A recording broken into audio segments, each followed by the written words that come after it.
Jacob leads me out to the kitchen where Susanna is already setting out dishes. Oh wow, dinner smells fantastic. I'm glad you think so. Jacob pulls out a chair for me and I take a seat. Wow, you're quite the gentleman. I am? Yeah, trust me, no guy I know does that. Oh, sorry. Sorry? Why? I don't know. I just thought you didn't like it. Never said that. I think the world needs more gentlemen. I agree. Susanna smiles at Jacob. He quickly looks away. Jacob has already helped himself to modest portions of all the food. I don't suppose we could order out for a pizza or something. Order pizza? Susanna looks horrified. Natalie, do you have any idea what they put in those things? Well, no. Exactly. They're loading you up with processed meats and cheese. And who knows what else? You're poisoning yourself by eating all of that. It's much better to eat natural food and avoid animal products. But it tastes so good. Susanna looks like she's really angry now, but Jacob speaks up before she replies. Why don't you ask Steve if he has anything? Who? Ah, that's right. He's in town right now, isn't he? Her expression softens a little. Jacob looks relieved. Who? That's right. He just drove in a few days ago. Excuse me, who? I try not to snap, but I almost feel as if Susanna and Jacob were talking over me. Sorry. Jacob apologizes meekly. Steve McFarland. His uncle owns a farm a few miles out of Fairbrook, and Steve visits pretty frequently to help him take care of it.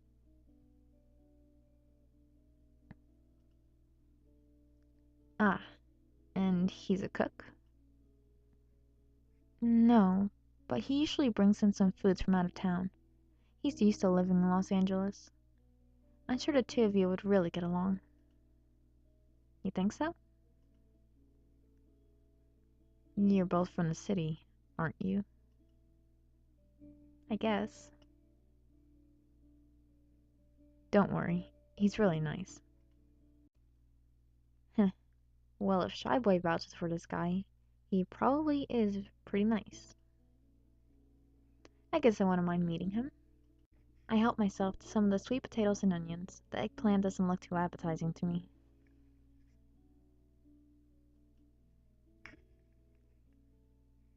You can go meet him tomorrow if you like. I take a few bites. The food isn't as bland as I thought it would be. Still tastes weird though.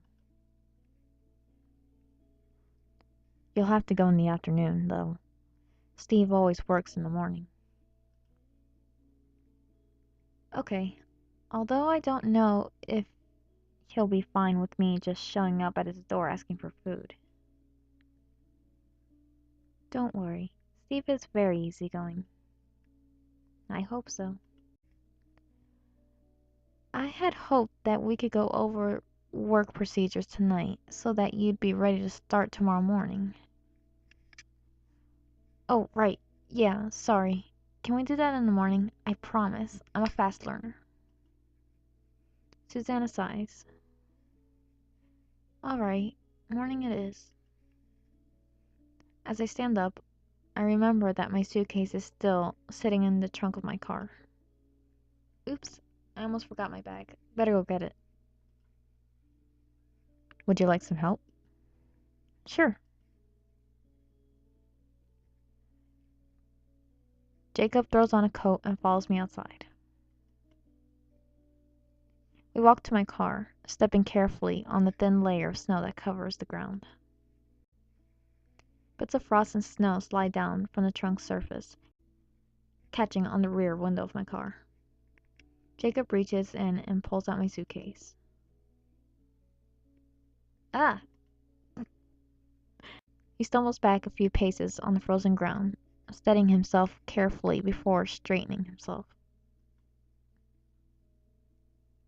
Are you okay? Yeah, it's just a little heavy. Sorry about that. I think I shoved my entire room in there.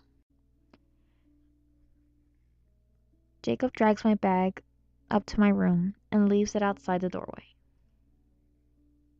Thank you. Yeah, no problem.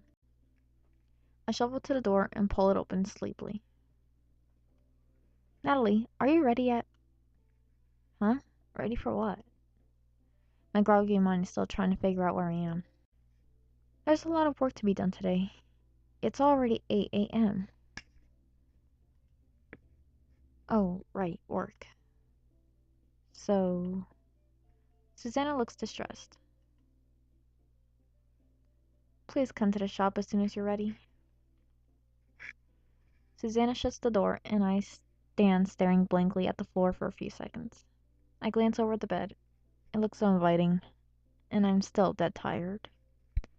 It couldn't hurt to lie down for just a few seconds. Natalie! Susanna is standing at my bed. She definitely doesn't look happy. Huh? Susanna sighs. I'm running behind on errands today, so you'll have to fill in for me. She hands me a cloth lunch bag. Take this to the library, please. What is it? It's lunch for some friends. I bring them food every day, but I can't afford to leave the shop today. Wait, I'm a delivery girl now? Why don't you have Jacob do it? Jacob is currently with his family. He doesn't come until late afternoon. If you had woken up earlier, you wouldn't have to do this. But I've got orders to fill, and no one here can do it except me. I grudgingly accept the lunch from Susanna. Fine, I get it. Sorry. I was just tired. I kick at the snow as I wander across the icy street to the library. It's only a few blocks away. She really can't just deliver this herself. The library is small, but cozy.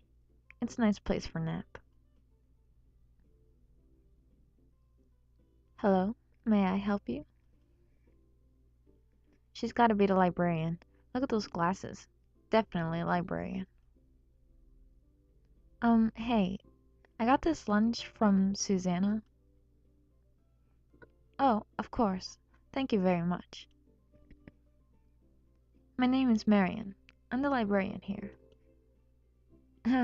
Marion the librarian. It has a nice ring to it, doesn't it? Her response is quick and practiced. I guess she heard that joke before. You must be the new girl helping Susanna with the shop this year. Yep, I'm Natalie. Although I haven't actually done anything yet, except bring you lunch. Well, it's appreciated. Did I hear someone mention lunch? A young man with dirty blonde hair appears behind me without warning. Ah! Whoa, are you okay? I'm fine. Yeah, um, yeah, I'm fine. I just wasn't expecting you. Sorry about that. He leans down to get a better look at my face. Oh, you're that girl Natalie, right? Susie mentioned you were coming in. Susie? Does he mean Susanna? I'm Trent, by the way. Susie's my little sister. Trent, right. Clara mentioned that Susanna had a brother. She neglected to include the part where he's incredibly cute, though. Um, I try to respond, but I can't really think of anything useful to say. Marianne. Trent looks away from me. Yes? Your editor's on the phone right now. He wants to talk to you about the contest. Oh, of course. Marianne hurries off to the back of the library. Editor? Trent grins proudly. Yep, Marianne's a pro writer. Poet, actually. She's the guest judge for a poetry competition in a literature magazine right now. Kind of a big deal. I see. Not just a professional writer, but someone good enough to be a judge. She's really impressive. That's really cool. Oh, do you like poetry? Uh, Poetry? I don't know the first thing about it. Well, except I think it's kind of boring.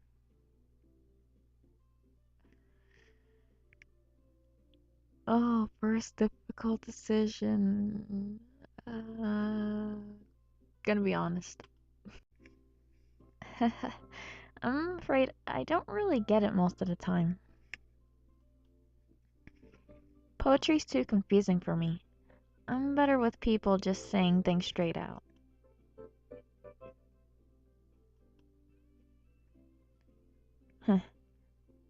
I hear you there. Honestly, I can't understand a word of it either. Really? Then why are you here? I work here. You work here? Well, sorta. Marion's really busy with her writing, so I help out the library from time to time. Oh, that's nice of you. Isn't it? He laughs. And such a nice guy, huh? Well, I won't keep you and your niceness any longer. Have fun at work. You too. He seems much too cheerful for someone at work. No doubt he's here for other reasons. I glance at the back of the library. Marion's still on the phone. I don't think she'll mind if I leave. Well, that was interesting. I feel like I made a complete fool of myself in there, though. Across the street from me, I see a small general store. Susanna didn't say I had to be back right away, did she?